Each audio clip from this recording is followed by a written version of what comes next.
Unleashed is brought to you by State Farm agent Scott Zyman. You've got a car, you've got a house. Now get your car and house insured together with State Farm agent Scott Zyman.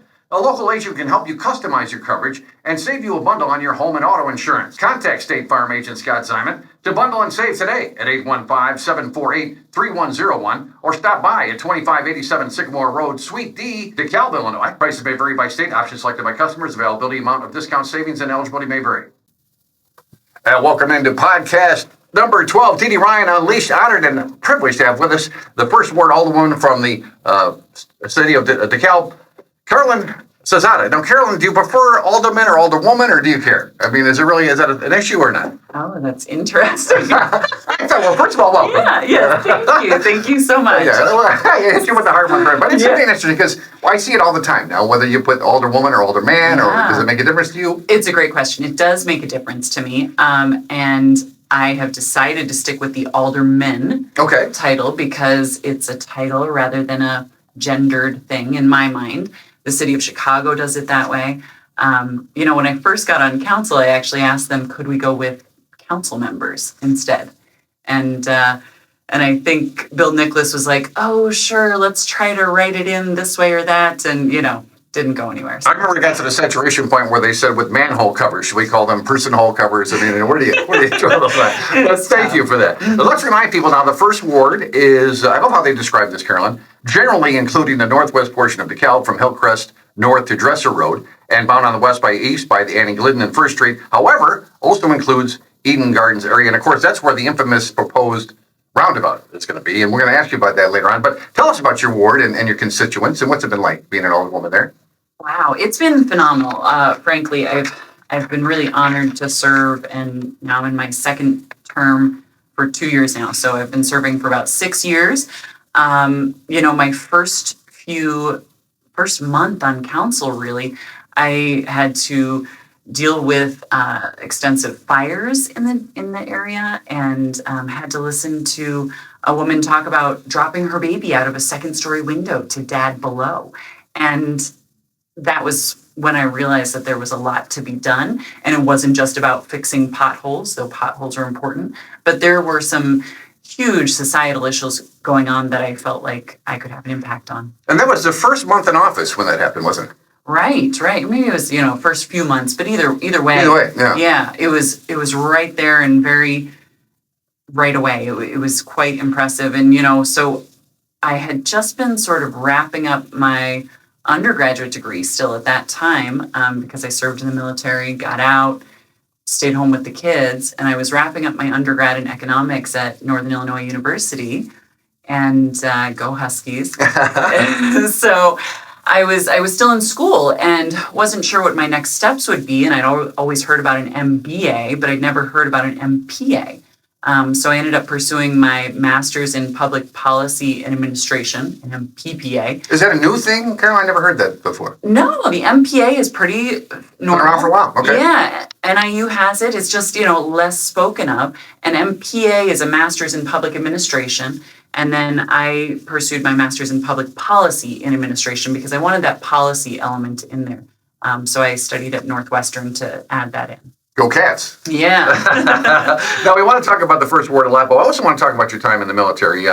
We're recording this a week before Memorial Day, and I know many people across the country say, God bless the Marines. I had a best friend who was a Marine, and he was always upset that there was no conflict while he was a Marine, but I told him, if there was, you're the first one in. And of course, that first, and I understand during 9/11, you were in your first week in college, and tell us about that. Did it affect why you joined the Marines? Absolutely. And thank you for your service, first and foremost. Thank you for that. So my parents moved around a lot while I was growing up. So my first week of college was at a community college out in Pennsylvania. So physically speaking, it was very close to 9/11. I was part of a youth group, and my youth group went up to see the impact of 9/11. Did you really? Wow. We did, and I was actually at the stadium for the memorial service for 9/11. So all of that felt very, very present. And I felt like very prescient. I felt like, these bad guys are after our country. I felt like there are people serving in the military who have families, who have children. And I was like, I don't have family. I don't have children. And I had really strong faith. And I was like, you know what, I need to go do something about this. And that's really what led me to join the Marine Corps. Wow. So you jumped in and tell us about it. Well, first of all, let me ask you about the day that it happened. I was at my mother's house getting ready to go to work, and still remember sitting down. It brings me to tears now just thinking about it, but the emotion that was involved there. And of course, you hit you even harder because now you're going to join the Marines. So tell us about that day you heard about 9/11 and then the day you joined. Yeah, certainly. So, I was at my little community college. We lived, where was it? It was whatever. I can't even remember the name of the college, but it was at this little community college north of Philadelphia, sort of out in the boonies, really. Felt more rural than where we are here in DeKalb even. And so I was there, and I heard about this on the TV at school, and I went to a payphone. I called my father. Right, this was back in the day, right before cell phones. So I went and I called my father on a payphone and asked him if this was legit, if this was really happening, and he seemed to think so, and so I went home actually. And my brothers are 6 and 8 years younger than me, so I was just 18. So they're 10 and 12 at this time, and so I drove over to their elementary school because we're in Pennsylvania, right? Yeah, so we're very physically close to this happening, and I don't even know if the Pentagon had been hit by this time, right? But I went to my brother's school, and in the lobby at the school, I found a neighbor of mine, another parent from across the street from us. And the other parents and I are going back and forth, and we're like, well, what should we do? Should we take the kids out of school? Is the school going to be targeted? Right. Is literally what we didn't know. Yeah. Yeah, we had no idea what the targets would be, and this is a place where people are collected. And so the school administrators said to us, we're not saying anything to the students. If you all start taking all the kids out, it's going to create a ruckus. They were like, let's just keep them here, and so that's what I ended up doing, and the neighbor ended up doing, and it was just a really scary time for sure. And signing up now when you basic training. I talked to my buddy about going through basic training. I know the idea is, right, Carolyn, to break you down and build you back up as a unit, right? Tell us about your time in basic training with the Marines. Oh gosh, so funny. So I've been working for the Institute for Civility lately, and what is that? Where the hell have I been? I was going to say, where the hell have I been to begin to be civil? But. Right. They've actually been around for about 28 years now. Okay. But I'm working with students on a regular basis. Oh, okay. And so one of the students asked me this, and the thing about boot camp was I served in Iraq for a year, and I would go back to Iraq before I'd go back to boot camp. Is that right? 100%. That's quite a statement. Wow. 100%. And boot camp was only 13 weeks long. But they break you down in such a way that they build trust and they build unit cohesion, and they teach you to operate as a machine. There's a reason they call them jar heads, right? So I mean, my biggest struggle in boot camp was eating. We would go in as a unit of about, I don't know if it was 70 Marines. We'd walk in there to eat. And I was toward the end of the line because I was the tallest, and so I had to hold the door, and so I was second to last to sit down to eat. Okay. Thanks for being tall. Exactly. And so when the first person got done eating, which they called her the guide, she was the guide of the platoon. When she was done eating, everyone else had to be done.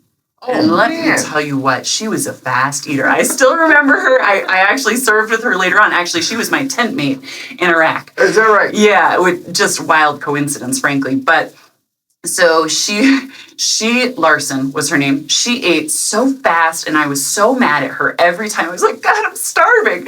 And so I mean. So as soon as she was done, everybody's got to stop. Absolutely. And so I learned to eat things that I could swallow fast. Things I'd never eaten in my life, like cottage cheese. Just swallow it. You don't need to chew it. Mashed potatoes, easy things to eat. And I got down to my weight. They have weight minimums and weight maximums.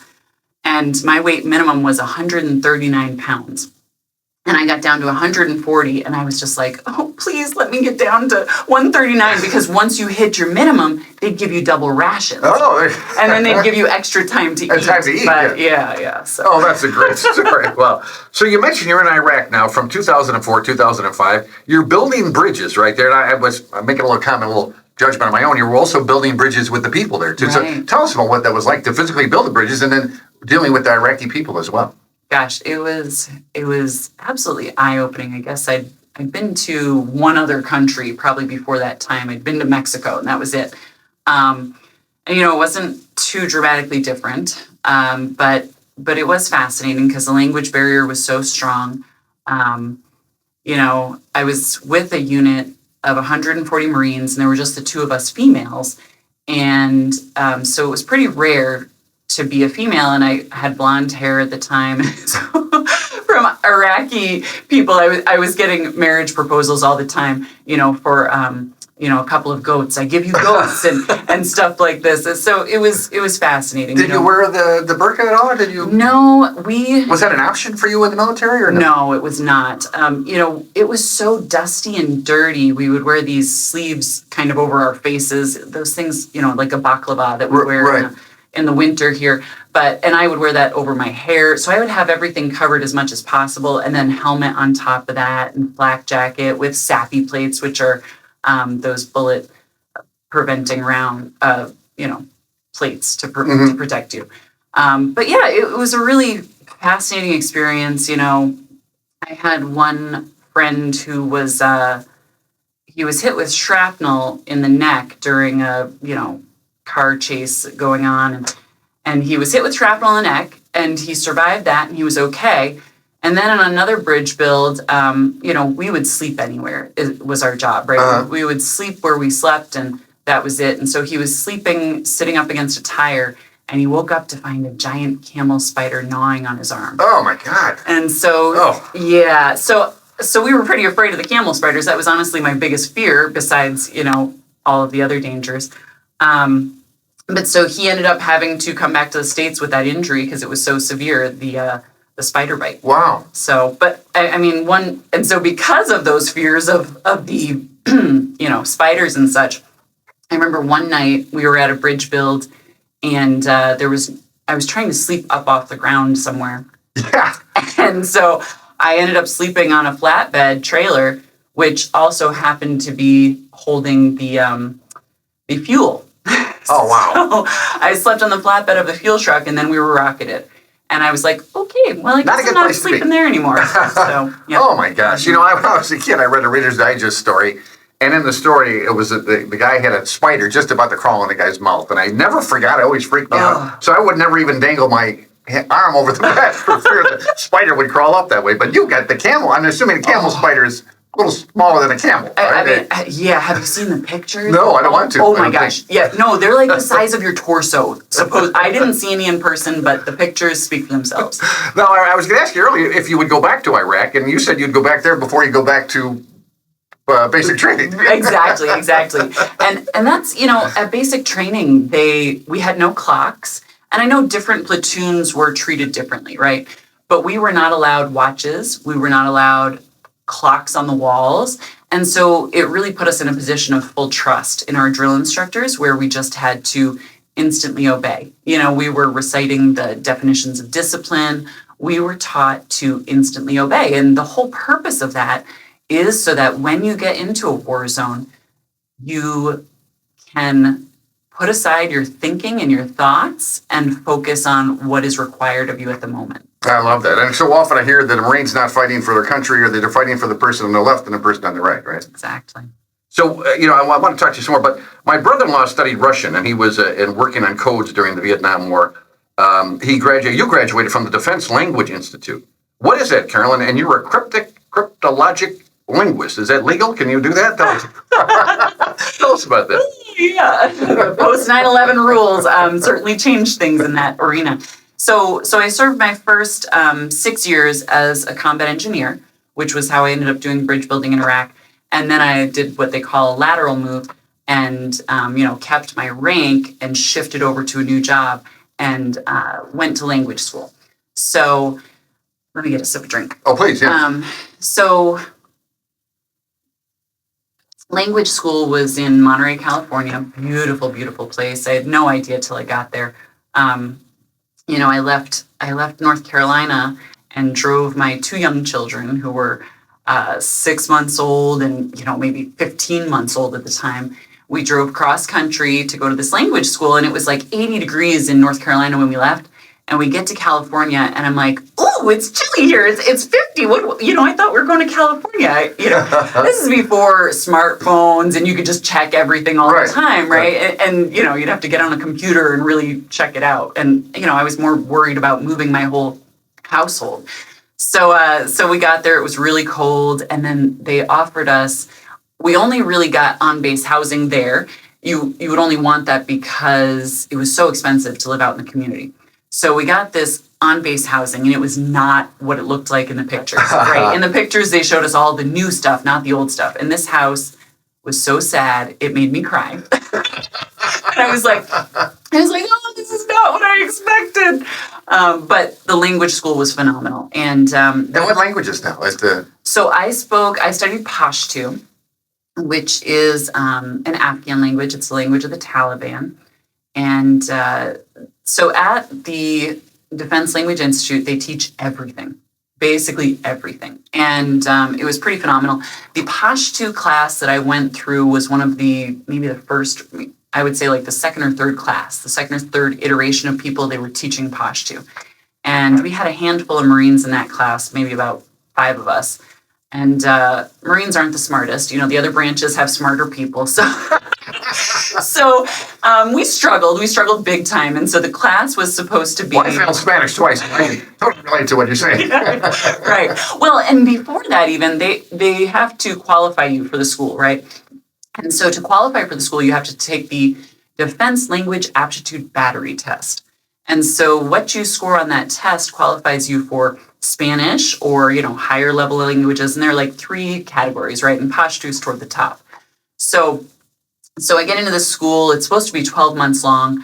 They're rewriting the course as I'm going through it. And so by the time it was done, it was an 18-month course.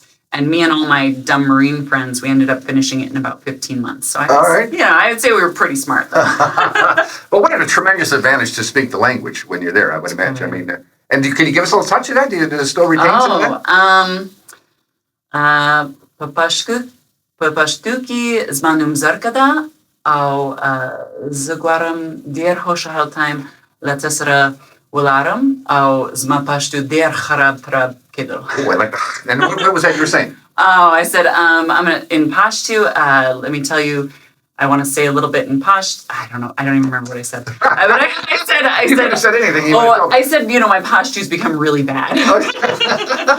Now, you're also, being a Pisces myself, and I live in the pool, you also taught combat water instruction, survival. Tell us about that, boy, because I've seen some of the SEALs and some of the stuff, the whole getting their heads pushed underwater. Tell us about that. Yeah, that's a really reasonable depiction of my experience. It was, frankly, my language school experience, learning the language, and along with my water training to become an instructor. And what that is a Marine Combat Instructor of Water Survival, and they shorten it to call it a McQuIS. And so the McQuIS school was my other favorite thing that I did. Okay. And it was highly challenging, and both of those schools had substantial failure rates.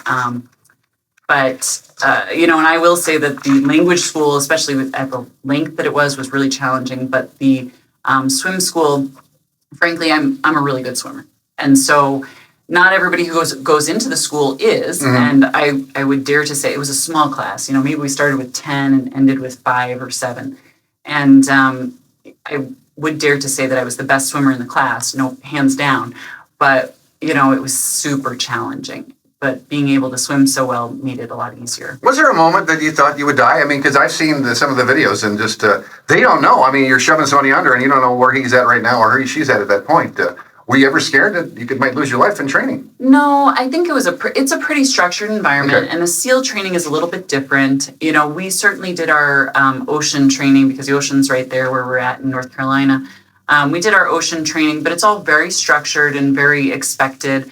We would do this wrestling basically over and over again, where we would be wrestling each other in the water with full combat attire on. So all the stuff I was wearing in Iraq, I was wearing in the pool, with SAPI plates, with boots, and swimming. And, so you'd swim at each other and then basically attack each other. Wow. And then one would be the attacker, one would be the victim, right? And so the victim is going to be, sorry, maybe I'm saying it right. wrong, but the victim is going to be the attacker. And so say I'm the rescuer, I go to rescue the victim, and the anticipation is that this person is panicking. They're fighting you, right? And thus they try to drown you. And it's not intentional, but it happens. And so, but the way that we did it was much more intentional. And so, yeah, we would pull the other person down to the bottom of the pool. And so, I had great lung capacity, so they'd bring me down to the bottom of the pool. It's all about not panicking. And so they'd bring me down to the bottom of the pool, and they would put you in a chokehold, and then you have to press the right buttons on their arm, to make it release. And my arms were so skinny compared to a lot of giant guys in this class, right? And my arms were so skinny, I would wrap that arm real tight around their neck, and they could just press and press and press and not get it. And not get it. And so finally one day I had this young Marine. It was so sweet because I was a senior Marine by this time, staff sergeant, and I always call them baby Marines, but this baby Marine was like, Staff Sergeant, could you not choke me so hard today? Because you see, and he's showing me his neck, and he's like, you see my skin, it's all, especially with the water, it's all coming off. So his neck was, getting raw and like sort of bloody, and I was like, oh yeah, sorry about that. That's funny. I have 4 older brothers, and we grew up in Lake Delavan over there. We did the same thing. I was always the victim, though. And I remember I would start crying, and then as you go under the water, you take all the water in as you cry. We're talking to Carolyn Zasada, First Ward Alderman in DeKalb. Now, Carolyn, I don't want to take too much time on this, but I'm so impressed by this. You talk about the 14 qualities of being a Marine. And let's just go through some of these. Justice, judgment, dependability. Those are all things that we'd love to have people. We'd love to all be like that, wouldn't we? Absolutely. So what you're referring to are the leadership qualities that the Marine Corps hits on over and over again, and they call that JJ did tie buckle. Oh, is that your little acronym? Everything in the Marine Corps has an acronym to help you remember it. What's it again? JJ did tie buckle. So it's justice, judgment, decisiveness, integrity, dependability. That's did, right? And then we've got T is tact. Right. I don't know, another I word. Tell me. Initiative. And then E is enthusiasm. Endurance. There's also enthusiasm. Okay.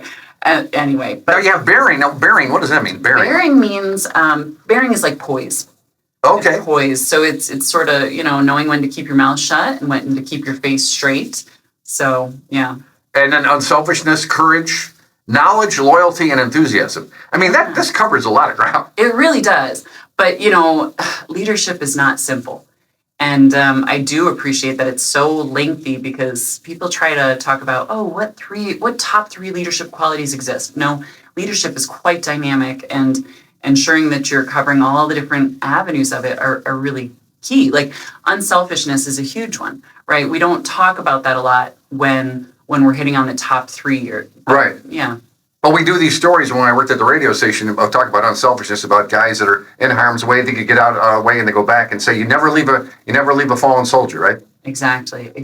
And there were times like in my swim school, I can remember swimming was really easy for me, right? And there were some poor swimmers in there. And I remember we were swimming, holding bricks in a circle of like 5 of us, and just passing the bricks. We were, treading water. And passing bricks around. And then finally we had a Marine who just hit his limit. And he was ready to quit. And, I went over to him and I had a talk with him. And I was like, listen, we want to support you. You can do this. And I had a strong talk with him. And he hung in there for a little bit longer. But, it didn't last another day, I don't think. Oh, wow. That's great. And then you eventually earned the rank of E6. Now, what does that mean, Carolyn, that you were E6? Yeah, that's Staff Sergeant. And that's in the Marine Corps. They have different names in other branches. But what the biggest meaning of that for most people in the Marine Corps is that rank allows you to stay in for 20 years without needing to go up in any further rank. So technically speaking, once you hit that E6 mark, you can stay in for 20 years. Okay, and good. That's great. I tell you, that's an amazing story. Let's talk about your kids. Now, it says here a quote from you, I was taught unselfishness by my 5 children. Tell us about that. You don't hear that very often. That's you know what? That is so funny. So funny, so true, right? The minute you have a child, you learn your lesson. You learn that it's not about you anymore. It's all about that baby. And I had my first son, I might have been 22. He's 18 now. And, you learn very quickly that it's about keeping that little person alive and seeing them through. So I remember realizing the fragility of life when my firstborn came to existence and just recognizing, oh, wow, I have to keep this person alive and help him thrive. 24/7. Yes. Exactly, 24/7. And so really it redirects your entire life and makes you realize, well, what priorities do I have now? Because now I have to put these children first. And, it's interesting because, excuse me, I think I thought I was type A before. And I was just talking with someone about this and sort of realizing that, once I got to a certain point with the number of children that I had, maybe around child number 3 or 4, I became type B because I realized that, I just got to let it all go and I can't control much. So. I hear that more and more. The first child, mom's worried about, don't let her go there. The more about the 4th or 5th, she'll be fine. Right. Well, congratulations on the beautiful family. We're going to talk some more about that, but let's talk about the roundabout. The roundabout, of course, is big. I couldn't believe that a couple of weeks ago it was such a huge issue. I was over at Franda's having dinner there on a Friday night at a big table, and I brought up the roundabout issue, and everybody had something to say about it. Now, we have a little practice roundabout over there by NIU, right? So that's already done or is being done. What do we learn from that, Carolyn? And what are your thoughts? Because that's in your district, right? The first ward is where the roundabout would be. Is that right? First and First Street and over by CRMS, right? Yeah, right. So I don't know. Technically, it's not in my district, in my ward. But it's over by the school, Right, it's over by the school. But I have a middle schooler, right, who walks home from school every day. I'm familiar with, there was an accident a couple years back where a child was struck by a car. Very scary, not specifically in where the roundabout's going to be, but I'm excited about the roundabout. A couple of years ago, I did extensive study on roundabouts. Because I remember you at the city council meeting saying, I'm going to do a lot of research on this to see how many accidents there were, and is this a need, and will it be safer? Right. Well, and I think what I was talking about was more so that I had studied roundabouts, and hands down, they say that they're better. I know that change is hard for people, and I think that that's one of the biggest pushbacks that we have is no one likes change, right? It feels easier as it is. Once you change it, it's a struggle, but frankly, I think it's going to be much more charming. It will look much more appropriate, much more timely, much more appropriate for the setting right in front of the Elwood House. But the initial question is safety, though. Will the kids be safer walking to and from school there? Yes, and I believe they will. I think that right now we have a lot of directions that cars can take, whereas once you streamline the traffic into a roundabout, you've got a more consistent traffic pattern going. And I think that'll be a tremendous help. Our city engineer, Zach Gill, I've had a lot of talks with him, a lot of extensive discussions. He is truly an expert in his field, and I so appreciate everything he's doing for the city because what he's doing. Yeah, but I have to talk about the rumors on the street. Is why did Zach Gill suddenly leave? Because I understand he retired and so we didn't know why that was the situation or not. But I also understand that this is going to be federal money mostly and state money. So the local money, there won't really be much involved, right? Right. This will be covered 10 to 15%. Exactly. This will be covered outside of the city, and that's a huge help. So certainly we want to get in another expert who is as successful as him, and but I'm excited to see. Yeah, it'll primarily be paid for outside of the city, and so with that, it's a no-brainer. It's an improvement. It's going to be beautiful. It's going to really add a lot to our community. What are you hearing from your constituents, though? Are there some people very adamant about not having it? I've heard a couple of people, not necessarily in my ward, but a couple of people with some pushback, and I've tried to share with them my concerns. Specifically, I had someone asking, well, couldn't we just open up the merging lane a little bit earlier? Right. And it is a little confusing, that little stretch there is confusing. Right, absolutely. And so, I talked to the city engineer at the time about that and asked him, and he said it has to merge at some point, and whenever it merges, it's going to be rough. And so he really spoke to the merits of the circle. And if you've been up on Highway 47 up there, there's 3 roundabouts right in a row there. And I don't see anybody having any trouble there. Everything flows and the traffic continues to flow. So exactly. Now, many families have you I think I have to take out a loan for shopping for groceries. Now, of course, the Illinois is getting rid of the 1% grocery tax. That's from Governor Pritzker, but that leaves cities obviously in a bind. And talking to Mayor Barnes about this, and he says it would be about an $800,000 loss to the city. What are your thoughts about this, the 1% grocery tax? And can we just can we just tighten our belt, and or do we have to have the 1%? What are your thoughts on that? I don't see us tightening our belts. I think that the city of DeKalb, under city manager Nicholas's leadership, has done a phenomenal job of being highly efficient. The first thing he did 6 years ago, 7 years ago, when he first came to office. Yeah, 6 years, right, 2019, right. Right, was he slashed 4 positions, saving the city $400,000.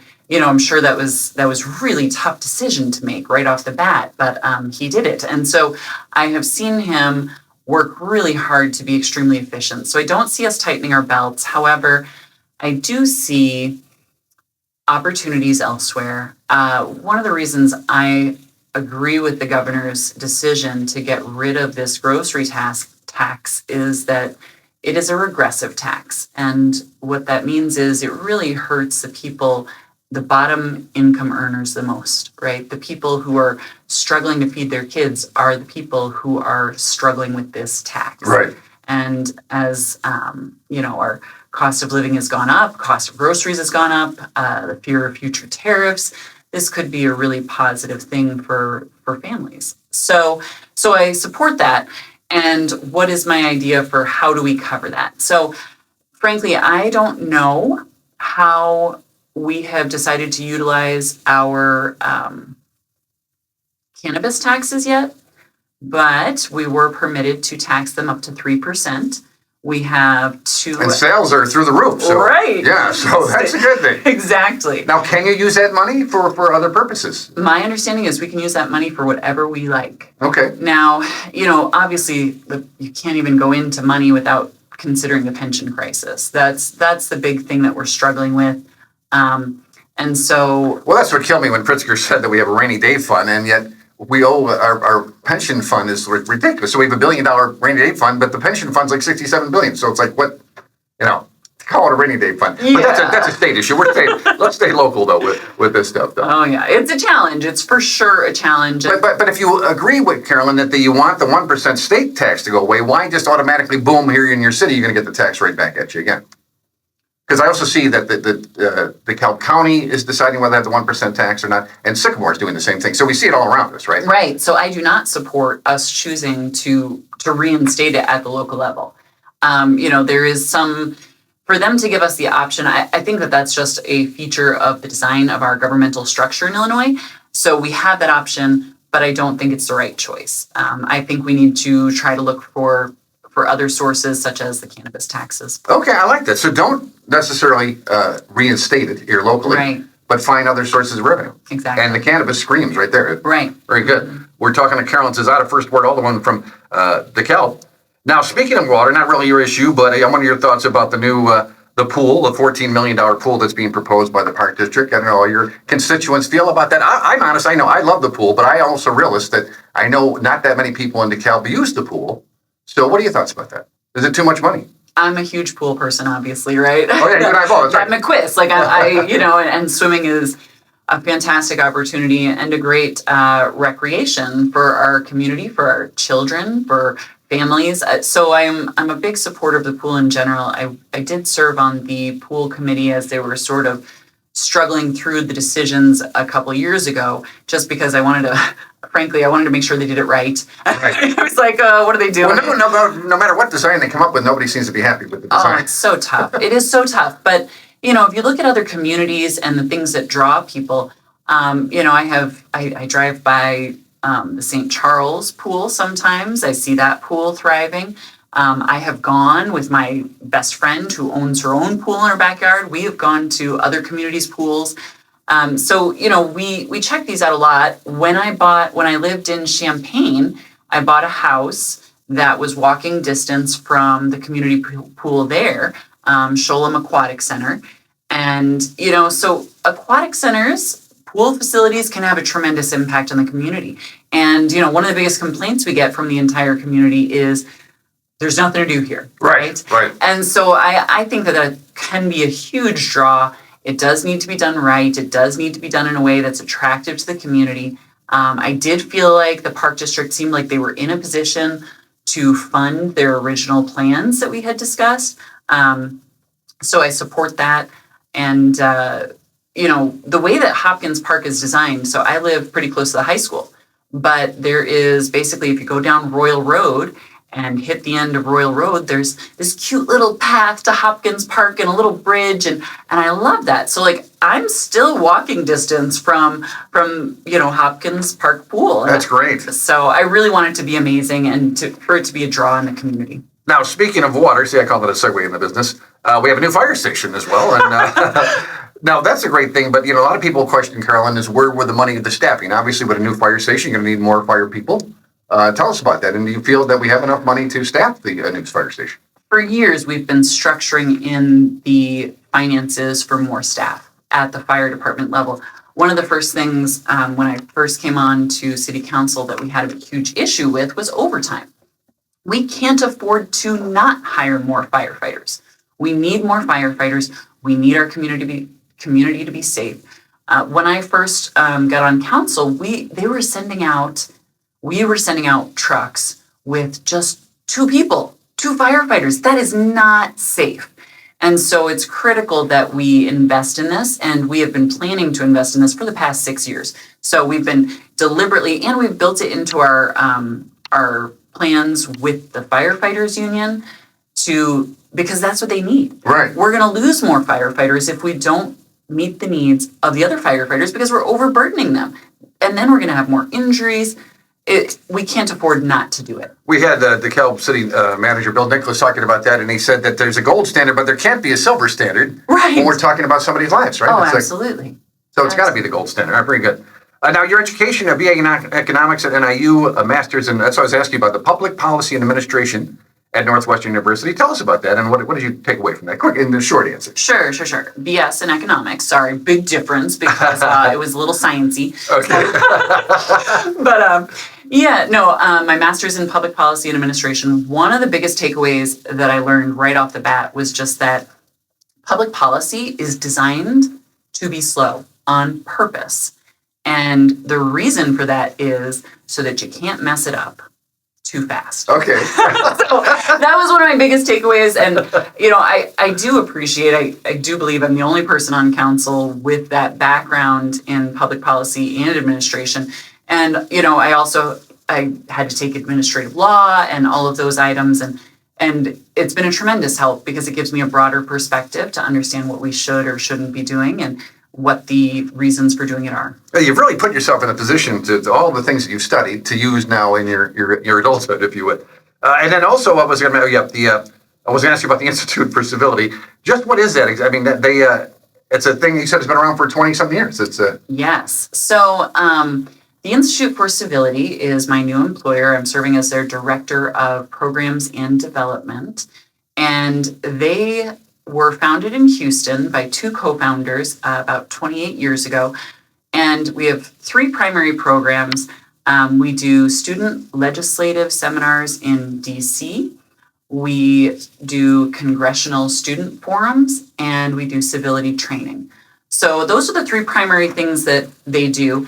And the Institute really just tries to bring together people of disparate views and encourage them to continue the conversation and to keep talking and to learn more about each other's perspectives. When I was a little kid, there was a show called Cup. I don't know if you remember Herb Cups in it. He was a writer for the Tribune in Chicago. And he had a midnight show my dad would watch on Friday nights. And it was a bunch of 5 or 6 people, politicians normally, just talking about an issue in a calm, they actually had beverages and cigarettes, but discussed it in a calm manner. And it seems like we don't have the ability to do that anymore here in America. Right. And it's so important to keep those dialogues open to demonstrate that. There are some people in our community who are doing it.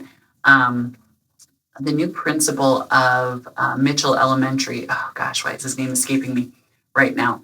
But he and another woman, I just saw they wrote a book. They are fantastic community leaders. They have a podcast and they just talk about differences and they're just amazing, but they are living that experience. And that's what we try to do at the Institute for Civility as well. Now, when I worked at the radio station, we used to have our friends in from Safe Passage all the time, the Domestic Violence Agency in DeKalb County. I know that's a subject that's near and dear to you. Tell us about why that is, Carolyn, when we talk about PTSD and domestic violence and restraining orders. Oh gosh, yeah, it's near and dear to me on a couple of levels. I am a survivor of domestic violence, and my friend Stacia Hollinshead was murdered by her soon-to-be ex-husband at that time. And, I had worked to get a restraining order for her. We had been in there, we got her a restraining order, and it didn't help.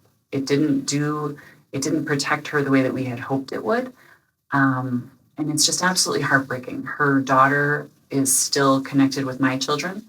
And my children are going down to see her daughter in a few weeks, but her daughter is living with her grandparents. And I think it's a significant mental health issue. It's absolutely heartbreaking to recognize that, this happens to women all the time. And it needs to stop.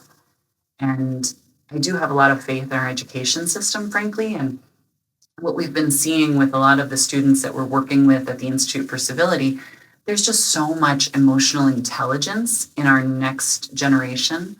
And that's really encouraging. And I can see it in my own children. They have so many more words for how they feel. And that's key to fixing things.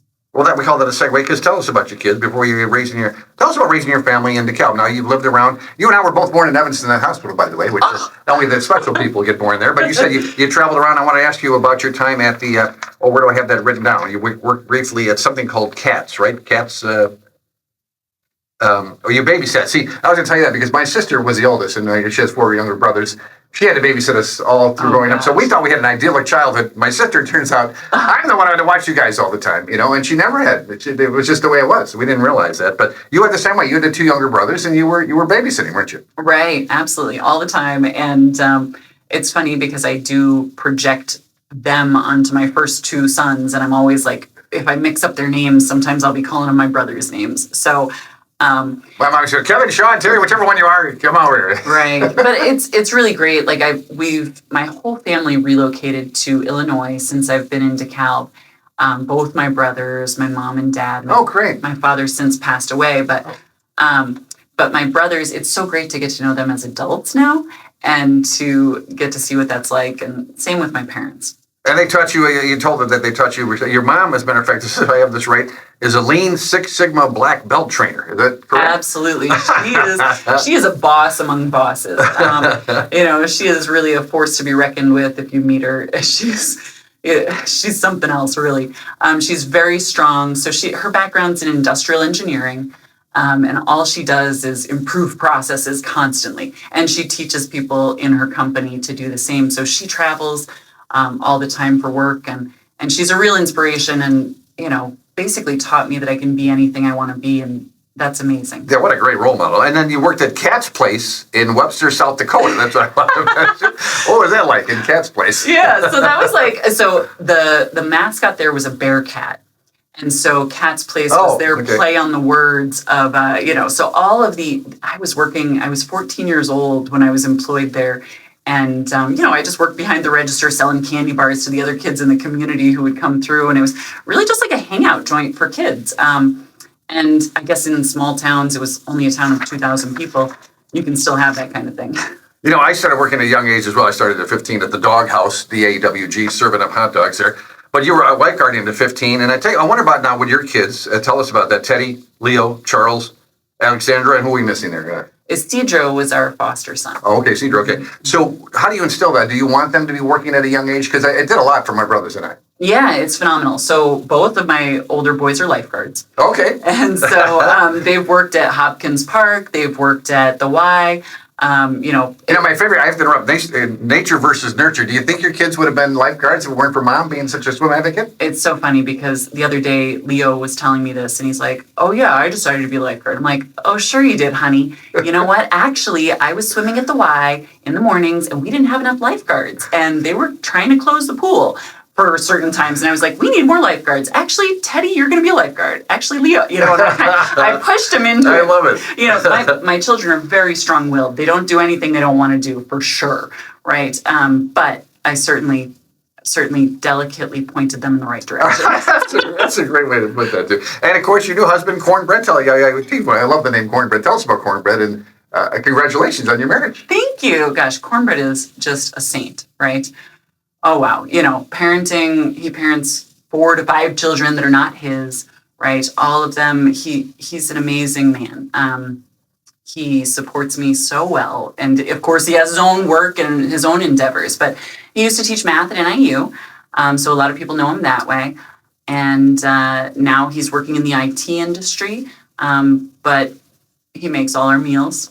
He does all our grocery shopping. And he takes really good care of me. I love it. We love to see you guys on your Facebook where you guys are having fun around DeKalb. We're quick out of time. I wanted to mention DeKalb being the Military City of the Year in 2023. I'm sure that meant a lot to you. Oh my gosh. Yes. No, it's super exciting. When you see the way, and I know Michael Embry has had a huge hand in this. I can't even talk about it without recognizing Michael for that. But and Jerry Smith, do we have to throw Jerry in there too? Yes, Jerry Smith, both of them certainly led the charge on that. But it is really encouraging, and I'm sure it means a lot to our Vietnam veterans, especially, who didn't get the recognition that they deserved. I've been fortunate to always experience a positive environment toward military members, but it hasn't always been that way. And that's probably why it's so important to emphasize that as we move forward. Mike Embry went on the military flight as a Vietnam veteran, and he had a great quote at the end. They said when in the airport as they were going out and hundreds of people were cheering for him, he said, that's the parade that they never got when they came back from Vietnam. Exactly. That gives me goosebumps. Me too, because that's so true. It's just... So again, it's been amazing. I have so many other things to talk about. We're going to talk about 80 years of Sullivan's Tavern and, of course, the Egyptian Theater. So many wonderful things we have in DeKalb. We're coming up on the 4th of July fireworks display. And, of course, I know that goes back to PTSD, too, Carolyn, when we know a lot of people want to light off fireworks in their backyard, but there might be a gentleman across the way that was in the military. And tell us what that does to that person. They react like if they're under fire, right? Yes, it is really scary. Triggers are all over the place, but certainly fireworks have long been one of my biggest triggers. After having served in Iraq, you hear the whistle of a firework, and it certainly sounds just like mortars coming in. Wow. Or rockets and the like. So it's very stressful. So, it's really tough. I would encourage people to be respectful, and it's the law not to do fireworks, right? So, yeah. And finally, just what's the last word? I know you speak at city council meetings a lot, and you have your ward meetings as well. But what do you want to say to the people of DeKalb right now? And a lot of people are listening. What do you want to say? I think now is a time where we need to create more unity, and I think it's a great time to come together and make sure we're supporting each other and make sure we're trying to listen and understand each other more. Very good. Well, but couldn't put it any better than that. I want to thank you. I thank our sponsors very much for allowing us to do this today. Again, important. A big thanks to Carolyn Zasada for your service to our country and to our community, Carolyn. So sincerely, thank you so much. Thank you so much, TD, for having me. This was a lot of fun. And that's podcast number 12, TD Ryan Unleashed. TD Ryan Unleashed is brought to you by State Farm agent Scott Zimet. You've got a car, you've got a house.